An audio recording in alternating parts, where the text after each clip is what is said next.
Olá, bem-vindo ao Literário, seu podcast de literatura com Anita Deac e Paulo Salvetti.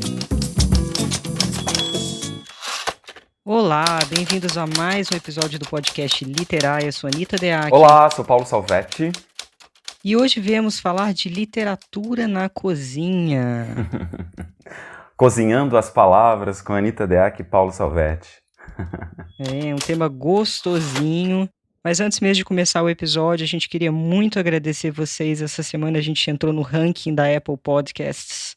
E foi uma surpresa maravilhosa, porque a gente só tem 4 meses de vida, né, Paulo? Pois é, e vocês estão nos escutando tanto que ganhamos esse presente.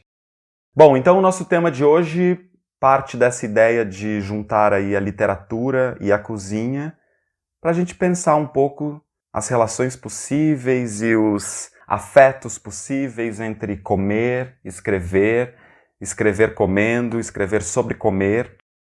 E para a gente inaugurar esse episódio, eu separei aqui um trechinho, eu fiquei pensando, nossa, eu nunca li um trechinho de Cara Marfisa. Falo tanto sobre o meu livro, e no Cara Marfisa tem em algumas passagens, né, tem uma relação com a alimentação, com a culinária, e eu separei um trecho aqui para a gente começar a partir dele. Vamos lá. Aquele dia do estranhamento de Fisa era sexta-feira. Na fábrica, dava o sinal da hora de almoço e apagavam as luzes para todo mundo parar junto. Não dá para esquecer daquelas horas. 11h30, ligavam uma bacia gigante para aquecer em banho-maria a refeição colocada ali desde cedo, e o perfume começava. Fragrância de comida cozida na banha de porco. A mãe fazia para a gente levar um feijão grosso, cor-de-rosa e fresquinho todo dia. Botava junto um arroz com louro que dava vontade de passar no corpo para pegar o aroma. Às vezes ovo junto, ou polenta frita, ou couve refogada. Dava para viver só daquele arroz com feijão. Marfisa comia quase sem mastigar, olhinhos fechando diante do tamanho da boca cheia. Ela aprendeu a cozinhar como a mãe. Até hoje, se como algo feito por ela, o que é raro, não falo nada, claro, mas por dentro é aquela fábrica, 11h30, e aquele gosto da mão da mãe engrossando a polenta com fubá e sal. Sendo véspera do dia de baile, Fisa devorou tudo com gula maior ainda. Por fim, alcançou a faca para abrir a laranja, a casca em espiral do início ao fim, quase em câmera lenta. E ele chegou ao lado dela, as palavras lanças saindo de sua boca. Queria te levar no baile amanhã. Marfisa, que partia a laranja ao meio, ficou sem reação aparente. A lâmina em movimento terminava de atravessar os últimos milímetros do bagaço da laranja e continuou o corte, até a primeira camada da pele e seguiu em frente. Epiderme, derme, hipoderme abaixo. Atônita depois do convite, cortando-se a si e nenhum pio. Até o susto com o sangue em jorro denso. Chafariz pintando o rosto dela e o dele também. Um gritinho baixo, miado e cataploft. Ele desmaiou por entre as pernas dela esguichadas de sangue. Ela, atônita para mim, olhos maiores que a cara. Morto? Adelmino.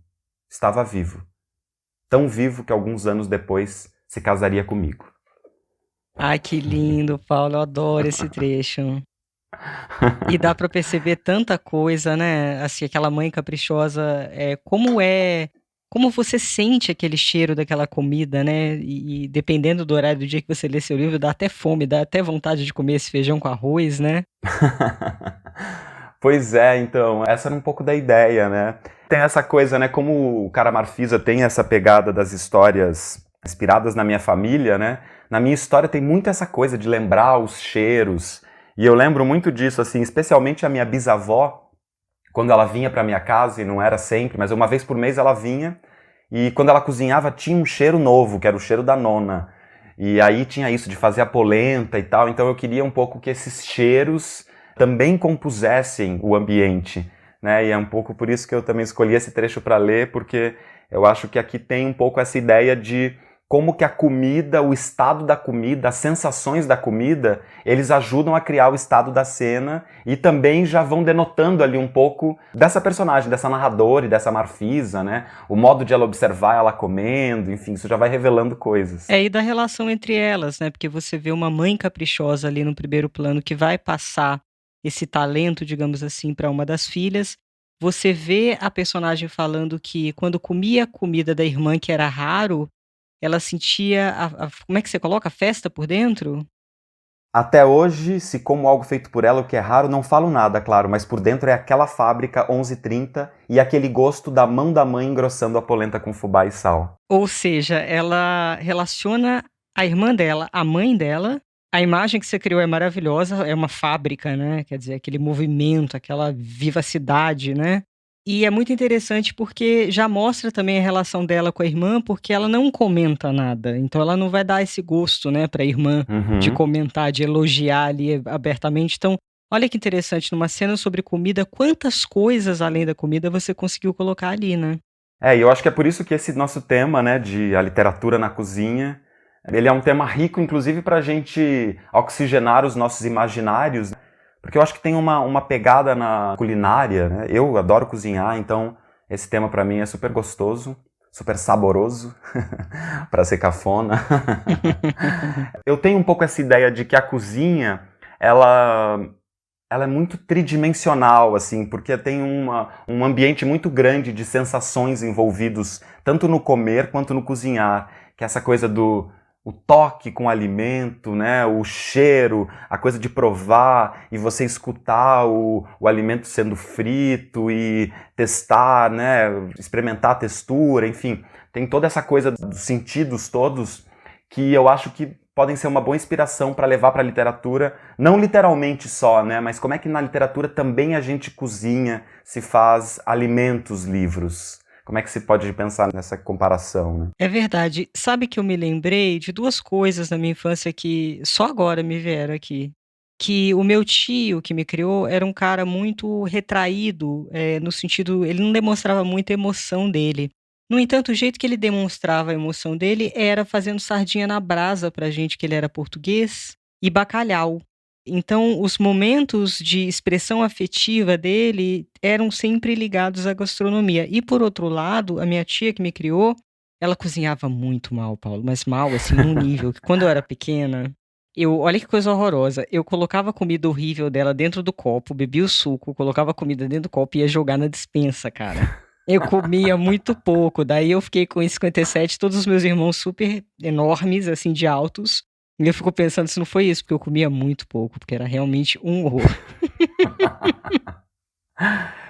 Mas tem uma coisa interessante disso que você falou do seu tio, porque isso eu acho que é muito comum nas famílias, acho que mais antigamente até, não sei se posso dizer isso, mas que os homens demonstrem poucos afetos, né, por meio do toque, por meio da brincadeira. Geralmente os homens têm esse espaço de defender a sua masculinidade, mas vários homens cozinham esporadicamente, mas quando cozinham é essa coisa de dar o máximo. Então tem várias histórias disso assim, não, aquele prato só o meu pai pode fazer, ou só o meu avô sabe fazer, e quando eles fazem, então tem toda essa dedicação mesmo de oferecer todo o afeto possível, que às vezes eles não encontram outras vias, né, para oferecer, e oferecem pelo alimento. É verdade. Vamos aproveitar e já chamar o nosso convidado? Nós teremos 2 convidados hoje, e a gente vai agora para o primeiro, ele é o Alexandre Stout, ele é escritor, editor de livros e pintor, é autor de Paris-Brest, O Incêndio, entre outros livros. Então vamos lá, o Alexandre.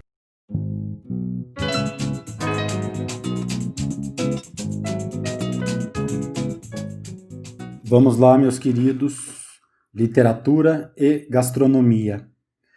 Quando se fala nesse tema, o primeiro livro que me vem à cabeça é Vidas Secas, do Graciliano.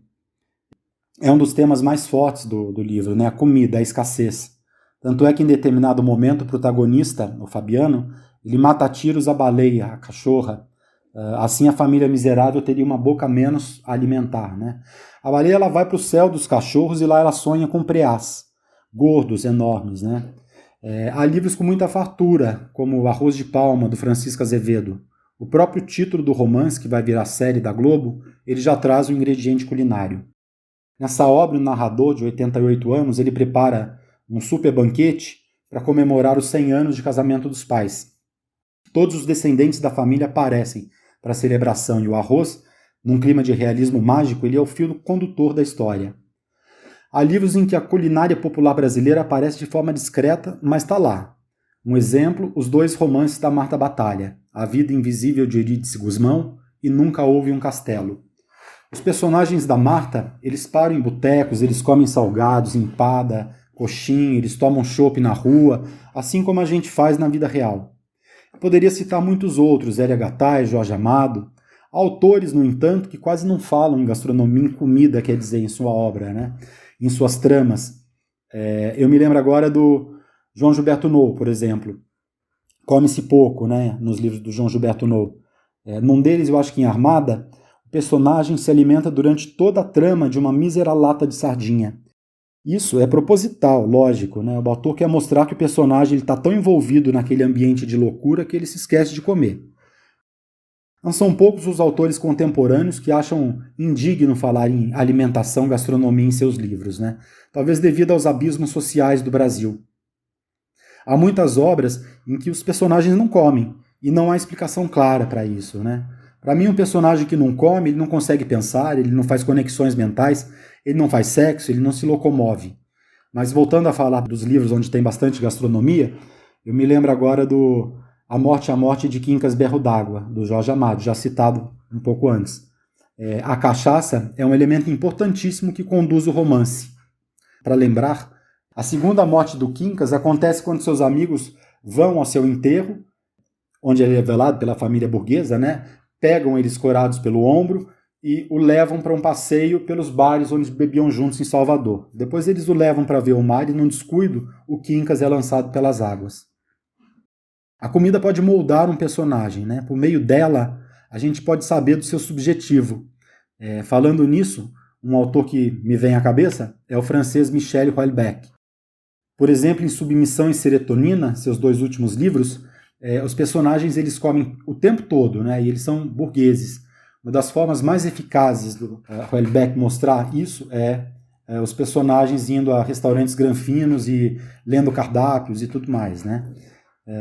Aliás, no Brasil, burgueses e ricos, ou pessoas que se alimentam bem e bastante, elas são pouco retratadas na literatura. É como se elas não existissem na vida real, né? Agora, intelectual brasileiro me parece que não gosta de comida, gastronomia em suas obras, né? Agora, na esfera privada, sim, eles adoram a boa mesa. E fazem muito bem, né? Como todo mundo. Quem não gosta de uma boa mesa? Eu tiro o chapéu para um intelectual, né, que fala bastante de comida, que é o antropólogo Eduardo Viveiro de Castros. Ele sempre fala sobre alimentação entre os indígenas, né? Pegando carona nesse assunto indígena, eu me lembrei agora de 2 viagens ao Brasil. É um livro que eu sempre lembro, adoro esse livro, do alemão Hans Staden. A obra fala de cabo a rabo sobre alimentação. No caso da antropofagia, né, praticada pelos povos tupinambás, que habitavam o Brasil, o litoral norte brasileiro, né? Staden descreve em detalhes os festins canibais desses povos. Ele próprio quase vira iguaria, né, num desses festins. Felizmente, isso não aconteceu e seu livro virou um best-seller maravilhoso, que atravessou séculos e influenciou absolutamente todo mundo, né, da literatura, de Oswald de Andrade a todos nós, né, que escrevemos nos dias de hoje. Eu também tenho um livro de gastronomia, ele se chama Paris-Brest. Na verdade, não é só gastronomia, é um misto de diário de viagem e tem a estrutura de um romance de autoficção. Ele foi editado pela querida Anita Deck e conta a minha própria história dos 3 anos em que vivi na França trabalhando em cozinhas diversas. O livro mostra um pouco da dureza que é trabalhar entre chefes casca-grossa e as dificuldades de adaptação de um estrangeiro na Europa. Além de exaltar a gastronomia, o livro faz uma reflexão sobre a imigração para países europeus. A obra ganhou o World Cookbook Award de melhor livro de gastronomia francesa em 2017. Eu acho que era isso que eu tinha a dizer a vocês. Muito obrigado pelo convite. Olha que demais o depoimento do Alexandre, né? Primeiro que ele... É só você escrever que tem uma lista de referências maravilhosas se você se interessa por literatura e cozinha, né? Devo agradecer ao Alexandre que ele é uma das únicas pessoas do planeta Terra que sabe pronunciar DEAC húngaro, que é exatamente como ele falou. Inclusive eu falo DEAC por causa da dificuldade de pronunciar o meu sobrenome, achei chiquérrimo. O jeito que ele falou. Muito obrigada, Ale. E foi um prazer enorme editar, inclusive, o livro do Alexandre, é o Paris-Brest. É um livro delicioso em todos os sentidos. uma narrativa que é um relato de viagem pessoal e também tem as receitas que ele aprendeu a fazer. Então é um livro que eu indico demais. Não, e ele deu uma lista incrível aí, né, de escritores de vários momentos diferentes, né, desde do Vidas Secas até a Marta Batalha, que acho que é a mais recente. E curioso porque eu também tinha pensado, eu li recentemente o último livro da Marta Batalha e tem uma relação da personagem protagonista com a comida muito curiosa, porque ela é uma mulher que ascende socialmente, né, ela é uma mulher mais pobre e ela se casa com um cara que tem mais grana e ela tem um gosto enorme por cozinhar, então ela fica preparando todos os sábados, é o momento que os pais dela vão para casa dela e também os pais do marido. E então ela tem que fazer um mega banquete, as famílias são meio rivais, então a mãe dele um pouco disputa com ela, e essa coisa do o que cozinhar, como servir, ela um pouco faz a mediação dessa briga, né? A sogra dela não gosta muito dela, mas quando ela come o pastelzinho que ela faz, ela fica assim, encantada, porque é uma maravilha, é uma delícia. E também interessante que o Alexandre trouxe, por outro lado, do Vidas Secas, né? Que a falta de alimento também vai mediar a relação dos personagens com o meio de vida ao qual eles estão expostos, né? Então lembrou ali da baleia também, que eu acho que também é um negócio para ir abrindo o nosso imaginário de pensar como que a nossa relação ao escrever, né? Como que a nossa relação como humanos, né, com a comida, ela também diz muito sobre nós e pode estar dizendo isso em diversos aspectos diferentes, né? Em diversas relações diferentes com a comida. É interessante, Paulo, porque são algumas possibilidades, né? No trecho que você leu, por exemplo, a gente mostra a comida está ali num plano para construir cenário e também na relação entre as personagens. E o autor, se ele quiser, ele também pode usar as próprias características do alimento na composição. Aí o alimento não estaria numa relação entre personagens. Por exemplo, tem o livro Vermelho Amargo, do Bartolomeu Campos de Queiroz, que tem aqueles tomates sendo cortados, aquela lâmina ali, né? E aquilo ali entra quase como uma metáfora para a situação de fio de navalha que o personagem vive naquele momento. Então, além disso, além de poder explorar como uma alegoria, né, na verdade, você pode também explorar a sensualidade de determinados alimentos. Então, você vai fazer uma cena de sexo, por exemplo, você pode colocar o alimento no sentido de, em vez de usar o corpo para colocar a sensualidade ali, pode ter, por que não, uma cesta de frutas do lado da cama, enfim. São muitas possibilidades que podem estar focadas tanto no objetos, ou seja, no alimento, quanto o alimento como ponte para falar da relação entre os personagens, né? Não, você lembrou aí do Vermelho Amargo, nossa, essa relação dele com o tomate, né? Porque o personagem, né, mora com a madrasta e ela tem esse toque quase, né? Todo almoço ela faz tomate e ela corta o tomate muito fino. E aquela lâmina, né, de tomate, ela quer dizer muito sobre essa mulher, que ao mesmo tempo tem uma avareza, né? Porque ela divide esse tomate, é só um pedacinho de tomate para cada um. Mas ao mesmo tempo tem esse tom metódico e a falta de fartura que ela tem também em oferecer afeto expressa ali pelo tomate, né? É muito legal essa relação aí. E eu diria que vai até além, porque o Vermelho Amargo foi o último livro que o Bartolomeu Campos de Queiroz escreveu antes de falecer de câncer, então o autor em si estava numa situação de fio de navalha, o que é muito doido, né? No caso tem um paralelo, inclusive, com a vida pessoal dele. Esse tomate sendo fatiado aí, a vida aos poucos acabando, né? É um bom paralelo também, e bem complexo, né? Sim, eu dei uma pesquisada aqui e tem algumas coisas que eu não li, mas que eu achei super interessantes de trazer para os leitores e depois eu vou dar assim uma olhada. Tem uma pesquisadora italiana chamada Stefania Affel-Barzini, que ela se debruçou na vida culinária de 10 grandes escritoras e em como a cozinha influenciou a obra delas. Olha que legal. E aí, nesse livro, você encontra curiosidades sobre Virginia Woolf, Agatha Christie, Gertrude Stein, Simone de Beauvoir e outras. Então, coloque Stefania Affel, A-P-H-E-L. A gente vai deixar na descrição do episódio ali embaixo o nome desse livro para quem tiver interesse também. Ah, legal. Você falou aí da Gertrude Stein. A Gertrude Stein também, eu também tinha lembrado porque eu li aquele autobiografia da Alice Toklas. A Gertrude Stein escreveu a autobiografia da Alice, e ela fala, né, o tempo todo sobre essa relação. A Alice amava cozinhar e ela fazia pratos para os amigos também que visitavam, estavam sempre ali na casa delas, né? E, enfim, as figuras mais famosas que a gente sabe que eram os amigos da Gertrude Stein. E a Aristócles também tem um livro de receitas, e que é um livro de receitas, mas que também são essas receitas temáticas, um pouco pensando a partir de algumas poéticas, de algumas inspirações de escritores. Então também é um jeito de pensar a comida muito legal que tem nesses dois livros aí, que vale buscar a referência. Trazendo um pouquinho do que o Alexandre falou, ele fala que a presença ou a ausência da comida também pode querer dizer dos personagens. Eu achei isso muito interessante. Gosto que o autor assim aproveite nessas questões fisiológicas. Ao mesmo tempo, eu acho que não é exatamente fundamental, né? Uma obra pode ser muito maravilhosa sem ter, por exemplo, a atitude do comer. No entanto, sim, existem vantagens e, como a gente já falou aqui até agora, existem sabores próprios que a comida vai trazer para o texto. Mas é bom a gente sempre lembrar que escrever literatura é uma edição, né? Você escolhe aquilo que você coloca, você escolhe aquilo que você tira. E você pode, no caso, tanto ter um personagem muito vívido que não come, quanto você ter um personagem que come muito e nem por isso ser vívido. A questão não está tanto em abordar o aspecto da comida, mas como você aborda o aspecto da comida. E aí ele trouxe Jorge Amado, que é uma grande referência nesse sentido, porque quando você lê uma cena que Jorge Amado constrói com alguém ao redor do fogão ou alguém servindo um grupo de amigos, por exemplo, que ele faz muito isso, você se sente parte daquela cena. É como se você partilhasse com aqueles personagens aquelas refeições, né? Exato, nossa, o Dona Flor e seus dois maridos, por exemplo, né? Meu Deus, dá... Que vontade que dá de comer, porque ao mesmo tempo também tem essa estratégia que o Jorge Amado faz, que se a gente for pensar... Se a gente for estabelecer um julgamento ali, tem um certo sexismo nessa abordagem, né?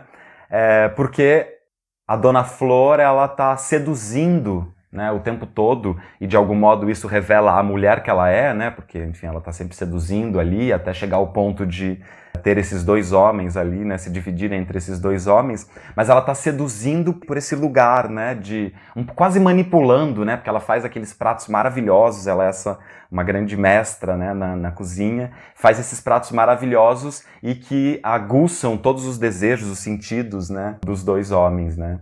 Eu acho que é possível também você explorar outras coisas a partir da comida. Eu lembrei de um livro que eu li muito novinha, que é do Luiz Fernando Veríssimo, O Clube dos Anjos, que a sinopse é a seguinte: é um grupo de amigos que se... que é sobre a gula, sobre né? a gula.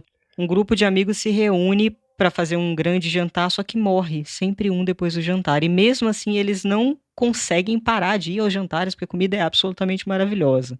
Então tem ali uma discussão a partir da comida que é a pulsão de vida e a pulsão de morte. O desejo e a autoaniquilação. Uhum. Então olha que interessante, não se trata apenas de comida, né? Uhum. Legal, eu também li esse livro, sei lá quando, eu nem lembro muito bem. Foi quando saiu, foi uma coleção, né, dos 7 Pecados Capitais, né? Exatamente, eu acho que a gente era adolescente, Paulo. Eu acho que sim. E eram umas capas bem lindas, né, vermelhas e tal. Tinha um do João Gilberto Noll também, acho que tinha do Rubem Fonseca. Mas eu lembro que eu só tinha visto o filme, só li depois O Nome da Rosa, mas eu lembro que tem uma certa relação, né? Porque no Nome da Rosa também tem essa coisa da comida no Nome da Rosa também, mas tem essa compulsão por conhecer a história, né, da comédia lá do Aristóteles, que leva, mesmo que os caras vão morrendo, né? Eles continuam indo, eles continuam sabendo que aquilo é um risco, que aquilo pode levar à morte, mas eles continuam indo. E também tem isso, né? Aquele jantar é tão sedutor que eles não conseguem associar o risco, né? E eles continuam indo comer e tal. Eu gosto de usar a comida nessa perspectiva alegórica, né? No Fundo do Oceano dos Animais Invisíveis tem uma cena em que a mãe serve pro Pedro Naves uma galinha ao molho pardo. E o molho pardo tem a ver com sangue, com a matança, né? E é um momento em que o Pedro Naves vai para uma cena muito decisiva da vida dele, logo depois dessa cena, porque é aniversário de 13 anos dele. E tem também uma cachaça daquelas do Nordeste que tem o caranguejo dentro. Não sei se você já viu, é um vidro e o Sim, caranguejo, já vi. a carcaça do caranguejo dentro. Que está muito ligada à ideia da masculinidade, dessa coisa do beber e se bebedar. Uhum. Então ali eu usei a comida e a bebida para passar um pouco do que estava em questão na cena que viria, ou seja, não se tratava tanto daquela cena em si, era uma preparação para uma cena de um próximo capítulo. Legal. Eu fiquei pensando um pouco sobre essa relação que a gente estabelece com o alimento, né? Quer dizer, no princípio, o alimento é uma necessidade fundamental, né? Não tem como a gente viver sem comer, pelo menos a maior parte das pessoas. Tem umas que diz que vivem de luz, não sei. Apesar que acho que acabou um pouco esse papo das pessoas que vivem de luz, né? Uma época virou meio Eu tive uma chefe que vivia de luz. É mesmo? Dizia ela que vivia de luz, assim. Só não vivia completamente de luz, porque de vez em quando ela tomava um suco. Mas juro pra você, eu nunca vi ela comer. Caramba. Mas enfim, tinha essa narrativa aí uma época, mas acho que é uma coisa meio anos 90, né? Começo dos 2000. Mas enfim, e na medida que a alimentação é uma coisa que está o tempo todo rodeando as nossas vidas, né? Quer dizer, tem pessoas que gostam mais, pessoas que gostam menos de comer, tem pessoas que comem mais, tem pessoas que comem menos, mas todo mundo come alguma coisa em algum momento. De tal modo que a alimentação, ela também ela marca muitos ritos da nossa vida, né? Então eu fiquei pensando assim, hoje eu vi um vídeo lindo, inclusive comecei o dia, abri o Instagram lá e tinha um videozinho de um parto, era um parto cesariana, mas tinha essa coisa, era um parto super humanizado, né? Embora fosse uma cesárea, então tinha essa coisa do médico recebendo o bebê saindo da barriga da mãe, e logo preparando ele para comer, né, para ir lá para o peito. Então, fiquei pensando desde ali, né, desde o começo, a primeira coisa que se faz quando a criança nasce é oferecer o alimento, esse alimento que vem para a mãe. E daí depois, na sequência dos outros ritos, né, então a gente festeja, sei lá, o batizado da criança, geralmente com almoço de família, que recebe todo mundo e faz aquela comida, e depois o aniversário, a formatura, o casamento, as bodas, as reuniões de amigos, ou quer achar um momento para comemorar, volta e meia tem alguma bebida e alguma comida envolvida, né? Então, a gente se dar conta dessa relação, né, que a gente estabelece com a comida e de como as comidas marcam os ritos da nossa cultura, é importante também para o nosso imaginário de escritores, né, porque a gente tem muitas possibilidades de estabelecer relações com as comidas, porque elas também estão permeando muitos dos nossos costumes, né? Então é importante a gente pensar que, em geral, os nossos personagens, as nossas histórias, passam, né, por essas situações que são correlatas às situações que a gente vive na vida, e uma vez que elas na nossa vida são volta e meia permeadas por comida, a gente pode também entender, né, o modo de contar isso, complexificando, né, como é que a gente pode estabelecer que comidas eram, o que isso pode dar, que cores pode dar à narrativa, né, saber o que eles estavam comendo, como se preparou, como se pensou aquilo, o que uma pessoa gostava mais ou gostava menos. Enfim, acho que pode ser interessante. Inclusive, pensando na construção de personagem, a relação que se estabeleceu com a comida desde a infância, por exemplo, pode marcar quem esse personagem é na vida adulta, né? Voltando aqui ao exemplo do meu tio, por exemplo, ele foi muito pobre, ele veio de Portugal para o Brasil com 13 anos, teve um carrinho de pipoca, acabou virando um grande empresário, mas comeu pão que o diabo amassou, passou fome, enfim, tudo. E aí, olha que interessante, uma coisa que ele sempre perdeu a mão quando ele pôde ter dinheiro para comprar, foi com comida. Porque ele tinha tanto medo acho que ele tinha tanto medo daquele passado dele, que tinha que sobrar, sabe? Tinha que sobrar no sentido, ele morria de medo de voltar aquilo. Então ele sempre era tudo muito farto em casa. Tinha muita comida. E eu conheço outras pessoas que têm o mesmo comportamento, que passaram dificuldade com a alimentação na infância e que hoje podem ser extremamente regradas na vida financeira, no que for, na comida, elas vão no mercado e compram mais do que precisam, porque tem uma espécie de compensação ligada a uma falta da infância, né? Na minha família total tem isso, assim, as festas da minha família é sempre assim, é uma quantidade absurda de coisas que sobram, tipo assim, festa de Natal. Na minha família eles assassinam animaizinhos para fazer assados. Nas festas de Natal, eles fazem churrasco sempre, mas é assim, tem todos os tipos de carne, aves, e depois tem as 13 pratos de carboidratos diferentes, a farofa, o arroz, né, o pão, e aí depois tem assim, 8 sobremesas, é sempre uma coisa, uma abundância, uma fartura, tem que ter essa cara de fartura. E depois acaba sobrando Peraí, farofa com passa ou sem passa? Geralmente tem das duas opções, porque tem um que não gosta e lá tem que ter pra todo mundo. E daí tem a salada de tomate com cebola, amei. sem cebola, enfim, tem de tudo. Muito bom, aí eu vou. Mas enfim, para dizer que é isso mesmo, né? Então isso de fato é uma característica, né? Muito comum a pessoas que foram mais pobres do que são hoje, né?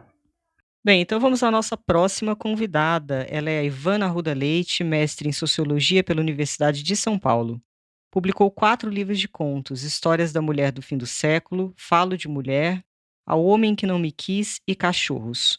Publicou ainda uma novela, Eu Te Darei o Céu e Outras Promessas dos anos 60, e 3 romances, Hotel Novo Mundo, Alameda Santos e Breve Passeio pela História do Homem. Tem um e-book no Kindle, Taras e Tripas, e recentemente publicou Poemas de Muito Longe, seu primeiro livro de poesias. É autora de livros infantis e infanto-juvenis. Então vamos lá, queridíssima Ivana Arruda Leite.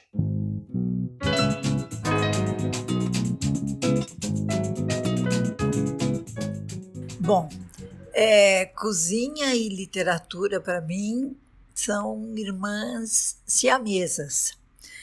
Nasceram grudadas. Eu adoro cozinhar, sempre gostei, cozinho desde muito nova. Eu sou de uma família onde as mulheres cozinham muito bem. E então cozinhar sempre foi minha paixão, meu hobby, meu deleite e minha terapia. Assim como a escrita. E nos meus livros, em todos, eu acho que não tem nenhum livro meu que não tenha, que a comida não entre, que não tenha uma receita, que não fale de comida explicitamente ou de comer. Eu tenho um romance, por exemplo, O Hotel Novo Mundo, onde a Renata, que é a protagonista, passa uma semana numa pensão e eu dou o cardápio dos almoços e jantares que ela come em cada dia. E todo mundo fala que dá muita água na boca. As comidas simples de pensão. Tenho receitas, tenho contos onde eu dou receita de bobó de camarão, onde eu dou receita, enfim. A minha literatura tem sabor, tem cheiro, tem gosto, às vezes queima no fogo, às vezes eu tiro antes da hora, mas eu vejo como uma coisa só. Tanto é que eu adoro ler livros de culinária, tem um monte deles. E se quer me ver distraída e com a cabeça descansada, é passar uma tarde lendo livros de culinária. Para mim, eu encaro como literatura, eu acho aquilo bárbaro. A descrição, as medidas. Eu não sou muito de doce, não, nem de comer, nem de fazer. O meu negócio são os salgados, as comidas em grandes panelas. Sempre adorei receber meus amigos para almoçar, para jantar. Minha casa sempre esteve cheia de gente. E por isso mesmo, o Antônio Martinelli, que é gerente do Sesc Ipiranga, me convidou em 2014 para fazer um evento no Sesc que se chamaria Cozinha da Doidivana, onde eu levaria um autor, um escritor, tinha lá montado uma cozinha e eu faria uma comida para ele e o entrevistaria, bateria um papo e teria uma plateia pequena. Bom, o evento deu tão certo que durou 5 anos. Eu levei 34 autores e fiz 34 pratos diferentes. Os pratos tinham sempre a ver com o entrevistado e conversamos e bebemos e foi uma delícia. A Cozinha da Doidivana está lá, as fotos estão no meu blog, para quem quiser ver, de todos os eventos. Então é isso, me convidar para falar de cozinha é um prazer e para mim escrever e cozinhar são realmente paixões que andam juntas, tá bom? Bom apetite! A Ivana, então, seguiu aí o nosso papo dizendo que ela também é de uma tradição de mulheres que cozinham, né? Isso É uma coisa bem comum na nossa cultura e que ótimo que ela trouxe isso para a literatura, porque de fato a literatura da Ivana, quando a gente lê, ela tem muito isso que ela chamou de, né, uma literatura que tem gosto, que tem cheiro, né? Eu separei aqui um fragmento do Um Falo de Mulher, em que ela faz essa relação muito legal, que também acho que vai abrir aqui a nossa ideia, que é assim: receita para comer o homem amado. Pegue o homem que te maltrata, estenda-o sobre a tábua de bife e comece a sová-lo pelas costas. Depois pique bem picadinho e jogue na gordura quente. Acrescente os óleos e a cebola. Mexa devagar até tudo ficar dourado. A língua, cortada em minúsculos pedaços, deve ser colocada em seguida, assim como as mãos, os pés e o cheiro verde. Quando o refogado exalar o odor dos que ardem no inferno, jogue água fervente até amolecer o coração. Empane o pinto no ovo e na farinha de rosca e sirva como aperitivo. Devore tudo com um talher de prata. Limpe a boca com guardanapo de linho e arrote com vontade, para que isso não se repita nunca mais. Ah, adorei! Demais, né? Eu também adoro. E a Ivana tem isso, né?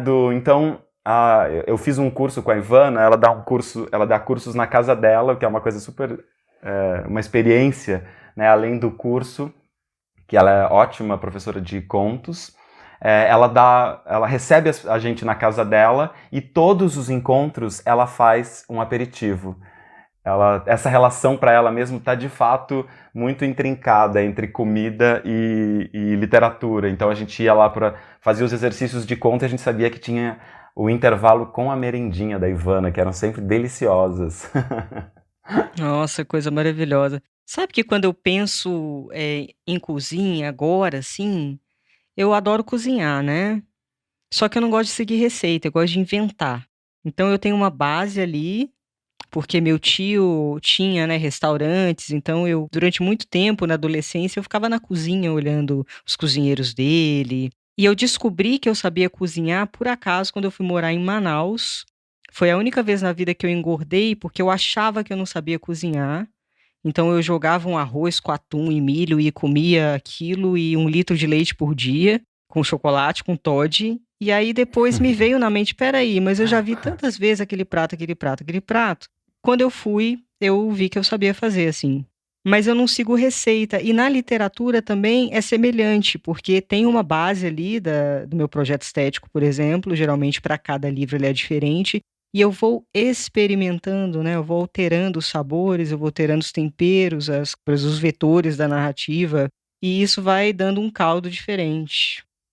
Total, eu fiquei super pensando sobre isso, e eu acho que também isso combina com o que a Ivana estava falando, né, que em algum sentido para ela vai fundindo, e eu acho que essa fusão é super possível. Por exemplo, ela disse que lê os livros de gastronomia, de culinária, como se estivesse lendo literatura, né, e eu acho que esse é um jeito muito legal de a gente se apropriar literariamente das coisas, né, então também dá pra gente pensar isso, como é que você faz uma comida, claro que tem as especificidades, a gente está falando de modos metafóricos, né? Mas como que você pode pensar, né, a produção de uma comida de um modo literário e as relações, né?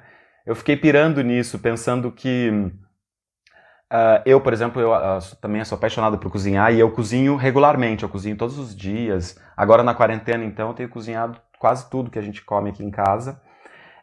E eu fico pensando assim, por exemplo, eu tenho essa coisa de buscar reconhecer quais são os meus segredinhos. Então tem ali o jeitinho de picar cebola, ou a hora certa de, eu gosto de fritar a cebola no fogo baixo, porque eu gosto que ela cozinhe enquanto ela dá aquela dourada, não gosto que ela doure muito, e a hora de pôr o tempero. E, de certo modo, esse é um projeto de uma certa autoralidade e que busca se construir numa singularidade, né? Que é isso que você estava falando.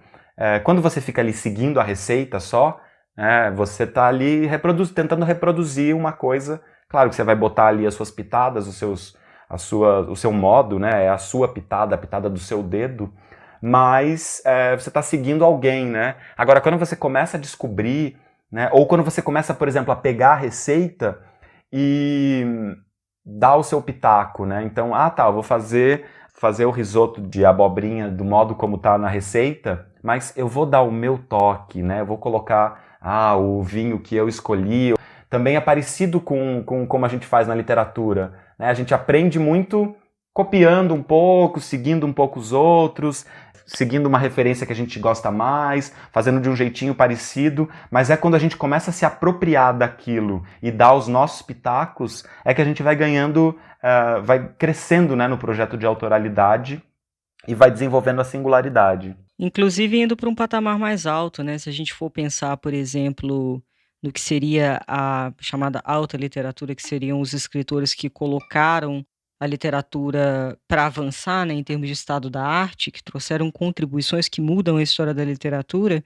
Se a gente faz um paralelo da gastronomia, por exemplo, a gente tem o Ferran Adrià, né, do antigo El Bulli, que transformou o restaurante dele num centro de pesquisa e começou, por exemplo, a colocar espumas de coisas que nunca foram espumas e vapores de alimentos que nunca foram vapores. Então ele muda a forma do alimento para conjugar novas experiências. E na literatura não é diferente quando a gente está falando de projeto estético. Quando você pega um autor do calibre de James Joyce, por exemplo, o jeito de ele articular os elementos vai trazer uma nova experiência sensorial com o texto, uma nova experiência estética também. E sabe que eu acho que é legal até para a galera que nos ouve, para nós mesmos, né, mas para a galera que nos ouve também, porque às vezes, dependendo de como a gente trata disso, ou de como a gente pensa isso enquanto autor, essa ideia de desenvolver um projeto de autoralidade, né, de encontrar as suas próprias singularidades, parece meio um monstrão, assim, parece uma coisa muito difícil de se realizar.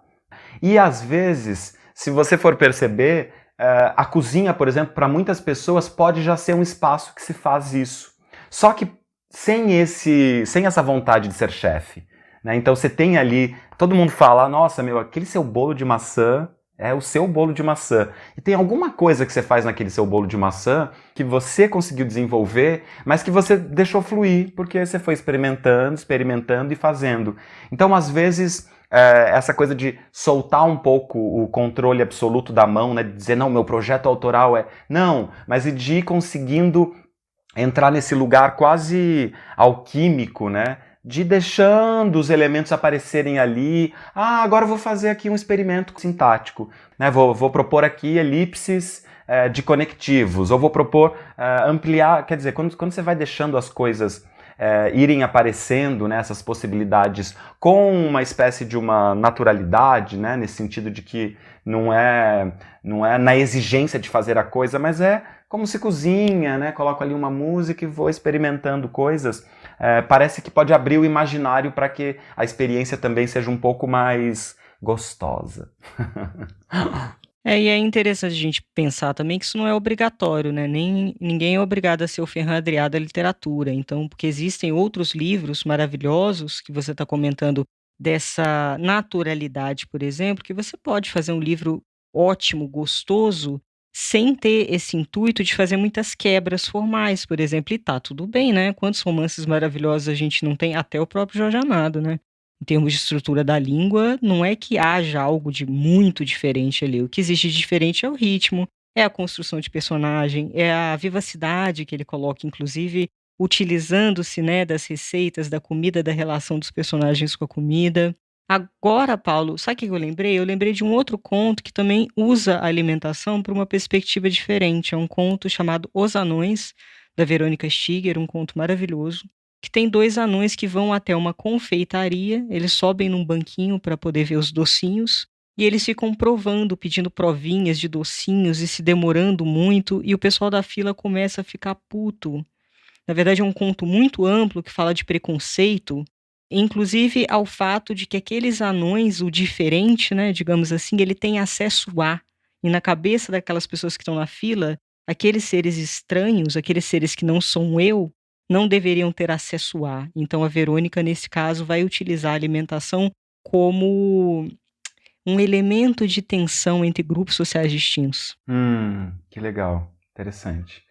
É exatamente isso que você estava falando antes também em relação a não ter a exigência, né? Claro, eu dei um exemplo exagerado aqui de fazer sempre esses experimentos, mas eu também fiquei pensando metaforicamente nesse modo de... Quer dizer, nem sempre a gente faz uma comida que é alta gastronomia, né?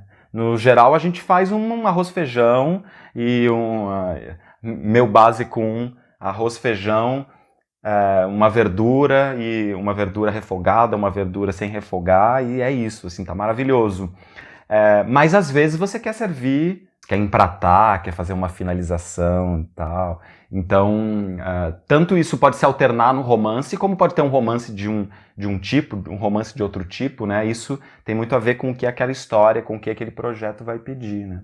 Tem um autor interessante que eu peguei aqui, eu não li, tá, gente, esse livro aqui, mas eu achei interessante uma das frases dele, ele chama Eduardo Krause, ou Krause, não sei, parece que ele é do Sul, e ele tem um livro chamado Pasta Senza Vino, em que o personagem trabalha num restaurante, e tem esse trecho aqui que ele fala: a feijoada nada mais é do que uma violência contra si mesmo.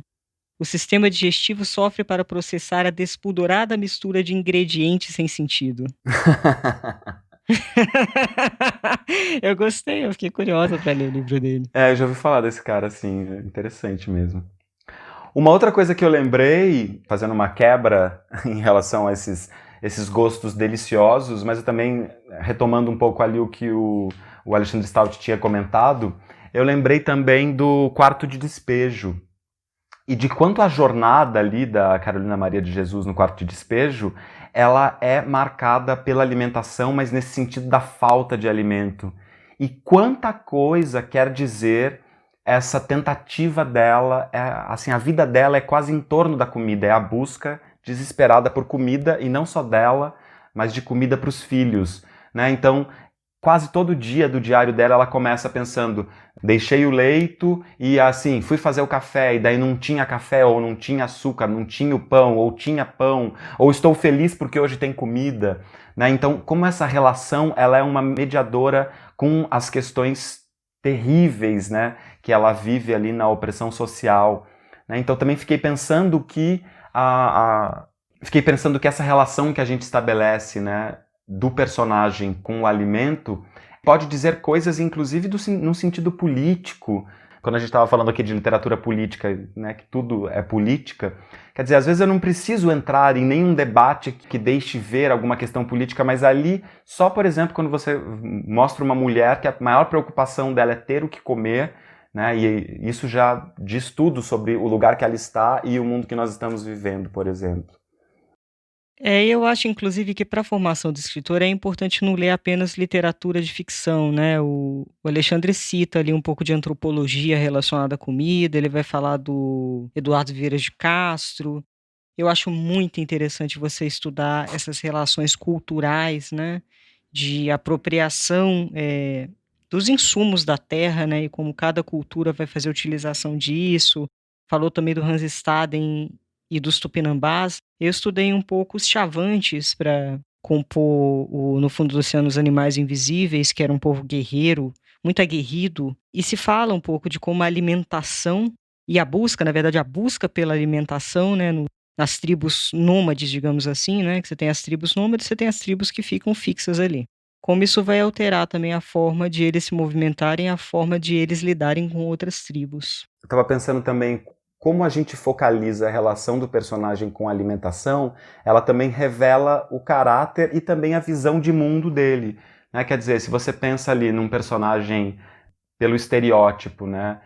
Um personagem que é um vegetariano, ou um personagem que só se alimenta de fast food, ou um personagem que o tempo todo quer comer as coisas mais deliciosas que existem no mundo, né? Quer dizer, isso estabelece a relação com essa persona tem com o mundo, né? Então, por exemplo, imaginar as relações de exploração dos animais, ou então de imaginar essa coisa de consumido pela metrópole, né? Quer dizer, essa coisa do fast food é muito mais comum na metrópole, né? Eu, por exemplo, quando morava no interior, nem tinha McDonald's na minha cidade. Comer McDonald's era uma coisa assim, um fetiche de vez em quando na vida.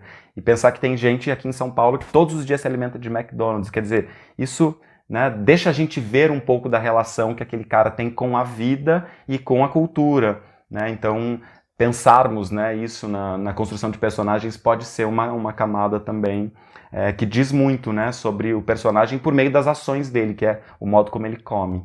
Eu acho que dá, inclusive, para explorar as multiplicidades possíveis. Eu penso nisso porque nesse início da pandemia eu comecei com orgânicos 100% e estou terminando na lasanha congelada e na coxinha. Aí só. Faz 2 semanas que só tem, sério, com quibe, mini coxinha. Tem sido a base da minha alimentação. E isso tem muito a ver com o estado de espírito que a gente tá, né? Total! Inclusive com a imagem que a gente tem da gente mesmo. Então, no início da pandemia, eu falei assim: não, agora eu vou organizar minha vida. Só orgânicos, tudo perfeito. E aí depois eu fui caindo no fato de que eu não dou conta de tudo, de que é uma bosta ficar presa em casa, que eu não suporto mais a minha casa. E aí o que aconteceu? Só tenho paciência pra coxinha, porque eu ligo, eu ligo o óleo ali, deixo esquentando, jogo as mini coxinhas e já era, entendeu? Então dá pra você explorar, inclusive, essa coisa das autoimagens, né? Como é que de repente um comportamento alimentar que você tem muito mais a ver não tanto com a sua essência às vezes, mas tem a ver também com o que você gostaria de ser. E aí você não consegue sustentar aquilo ali por muito tempo e cai na coxinha, né? Não, e os estados de espírito, né? Os momentos que a gente tá sempre se alternando, né? É isso, aquele momento que você tá tentando ser equilibrado e comer os orgânicos e de repente chegou em casa e botou a lasanha congelada da Sadia no forno. Nossa, já diz muita coisa. Bem por aí. Outro escritor que eu fiquei lembrando que também tem uma relação com a comida muito legal e que sempre me dá muita vontade de comer aquelas coisas é o Murakami.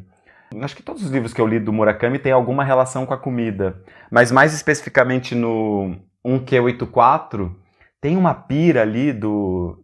São 2 personagens no 1Q84, que é a Aomani e o Tengo. E os 2, eles têm uma relação com a comida e tem isso, de ir comprar os alimentos, limpar, preparar, cortar, e ele escreve isso de um jeito que revela muitíssimo da personagem deles. Por exemplo, a Aomani, ela é uma treinadora física, né? Ela é uma personal trainer, e ela tem essa coisa, né? Essa rigidez com o corpo, e de como ela faz isso com a vida e tal, e isso também dá pra gente ver nas cenas em que ela tá cozinhando, né? Então, o Murakami também é uma referência interessante para relação da culinária com a literatura. E é legal que você pode se apropriar de alguns conceitos, né? Alguns sabores da culinária, por exemplo, na hora que você estiver escrevendo. O que é um umami, um capítulo doce, um capítulo salgado, um capítulo cítrico, né?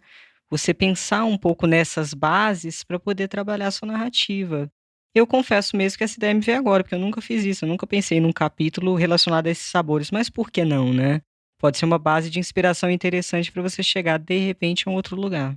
Isso. Era isso que eu estava falando no começo, dessa tridimensionalidade que a ideia de cozinha, ou os conceitos da cozinha podem trazer para a literatura, né? Como é que eu penso em termos das sensações todas que um alimento é capaz de trazer? Né? Todas as coisas que eu sinto comendo e produzindo um alimento, como é que eu posso fazer analogias, né, na criação e na produção da narrativa? Paulo, vamos aproveitar agora para voltar com aquele quadro maravilhoso em que nós respondemos questões dos nossos ouvintes. Hoje nós temos a Miriam Scott, ela é uma escritora de Manaus e que vai fazer essa pergunta para a gente. Solta aí. Fala, que eu te escuto. Oi, Anitta. Oi, Paulo.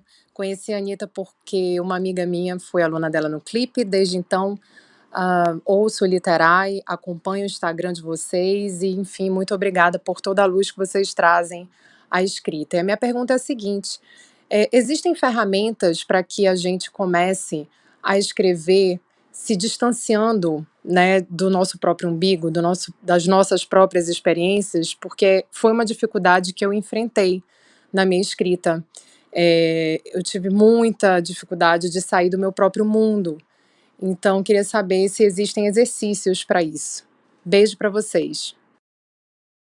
Bem, o primeiro ponto que eu ia colocar é se de fato, no seu caso, é necessário se distanciar tanto assim, né? Existem textos excelentes, profundamente colados, em que o autor cola com o narrador e tá tudo bem. Então, a primeira pergunta é: realmente preciso?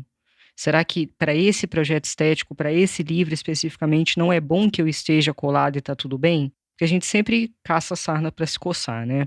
Mas se você já fez isso, por exemplo, e você quer experimentar, sim, quero experimentar me descolar da experiência e viver novos pontos de vista.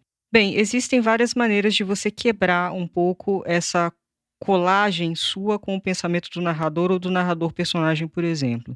Se você é uma pessoa que normalmente escreve numa métrica longa, se o seu pensamento tem uma métrica longa, por exemplo, você pode experimentar uma métrica frasal curta, para você interromper e quebrar um pouco o seu pensamento de maneira a construir novos jeitos de pensar. Isso é meio doido, mas pode começar a funcionar.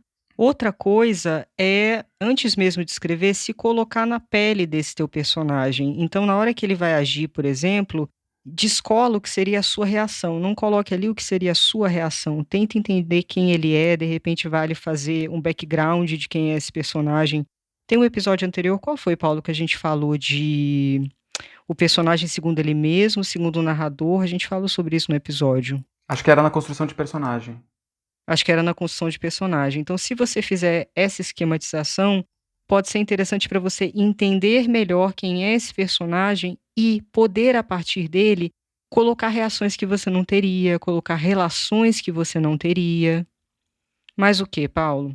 Eu acho difícil, principalmente para mim, esquecer que eu existo. Isso é impossível, na verdade.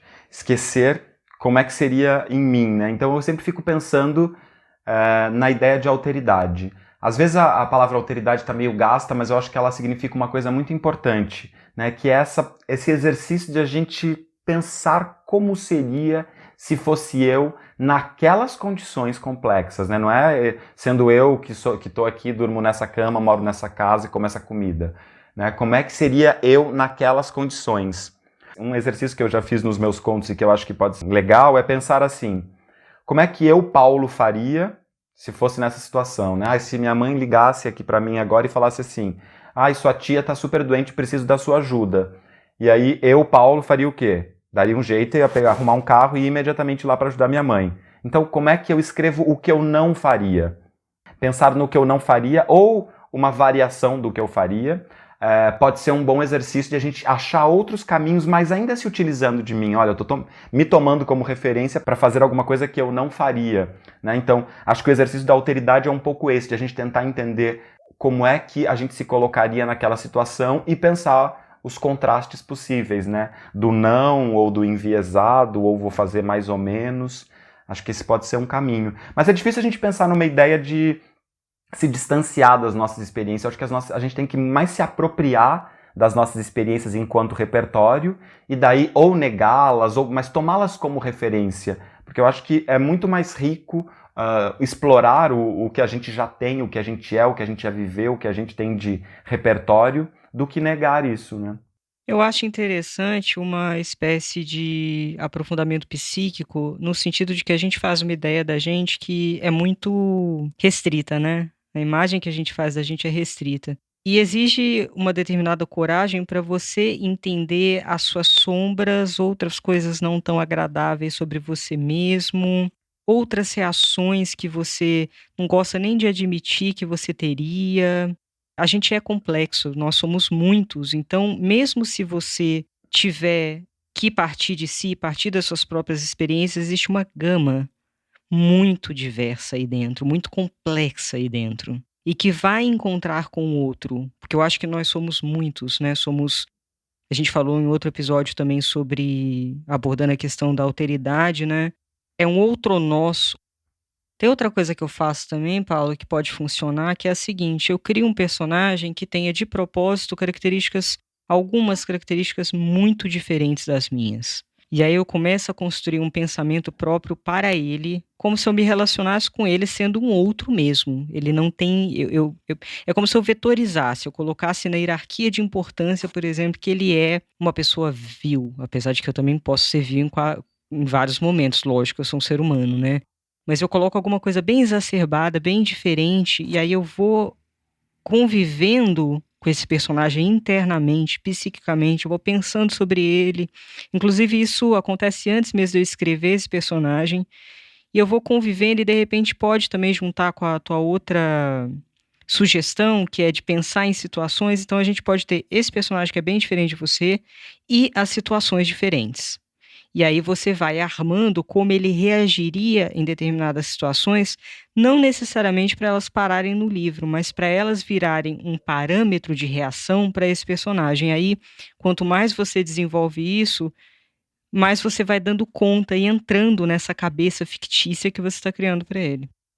E ainda tem essa ideia de pensar, por exemplo, quando eu escrevi Cara Marfisa, quando eu comecei a desenhar essa narradora, eu comecei a exercitar isso, escutar a voz da minha avó contando isso, da minha tia, daí eu falei assim, não, mas essa minha avó e minha tia são muito gente boa, queria que ela fosse mais apimentada, vou colocar um pouco daquela tia chata lá, que eu detesto. Então eu vou botar aquela tia, não, esse pedaço aqui vai ser sempre aquela tia. Então um pouco isso, exercitar também, escutar outras pessoas, né, agindo naquelas ações, acho que também pode ser um jeito de a gente sair de si um pouco, né? Ô Paulo, eu fiquei curioso com uma coisa. No episódio passado você falou que você estava comendo que nem o demônio. Aí nesse você sugeriu da gente fazer literatura na cozinha. Bom, é um indício de que eu continuo comendo bastante, agora eu quero comer com literatura ainda. Ah, meu Deus, que delícia. Olha, a minha sorte, Anitta Deac, é que eu não como coxinha, porque se eu comesse coxinha, meu amor... Já era, né? Não, eu vou melhorar essa parte da minha vida, que realmente é muita coisa para fazer, muita coisa acontecendo, né? E quando muita coisa acontece, acaba que eu descambo meio que da alimentação, porque eu faço o esquema da compensação. Se eu estou muito controladora no trabalho, fazendo muita coisa, prestando atenção em muita coisa, eu preciso descontrolar, digamos assim, algum outro ponto, senão fica muito tenso. Não, eu também sou assim. Quando eu tô muito... Por exemplo, essa semana foi uma semana de muito trabalho, porque era semana de corrigir redações lá do colégio. Imagina, corrigir redações de uma turma inteira, ou várias turmas inteiras, é um negócio um tanto quanto custoso. Por isso, o que eu fiz ontem? Pedi uma pizza. Ah, que delícia. Eu, que sou o rei dos orgânicos, comi uma pizzona. Claro que eu comi uma pizza vegana, mas era uma pizza. Muito Foi bom. ótimo. Bem, gente, chegamos em mais um episódio do podcast Literai. A gente queria chamar vocês para participar do Fala Que Eu Te Escuto. A gente está aqui para tirar as dúvidas de vocês, para darmos sugestões também. Então, quem quiser vai no anchor.fm/literai, a descrição também está no episódio lá, para deixar seu áudio de até 1 minuto com uma pergunta, ou você pode seguir a gente no Instagram para escrever, se não quiser deixar a voz também. Eu e o Paulo, a gente tá super aberto, e eu adoro que me sigam no Instagram, porque lá eu também falo de literatura, falo de várias coisas paralelas aqui ao podcast, então é mais um meio de contato bem legal pra gente ter. Isso mesmo. E façam como a Miriam, porque é legal que a gente ainda fica estabelecendo esse diálogo, né? Porque a gente dialoga aqui, a gente volta e meia fala com vários de vocês pelo Instagram ou pelo Facebook até, mas é legal quando alguém pode compartilhar a sua pergunta, não só para nós, né? Mas para todo mundo, porque a gente vai fazendo aí uma rede, ampliando a rede de pensamentos. Então, participem. E nos ajudem a divulgar, coloquem nas suas redes sociais, divulguem este episódio que vocês acabaram de ouvir até agora. E contem para as pessoas, mandem. Vamos ampliando essa rede cada vez mais. Isso aí, fazer um caldo bom, só para terminar de forma bizonha. Como a metáfora bizonha. Ai, já tô com muita fominha, vamos engrossar este caldo.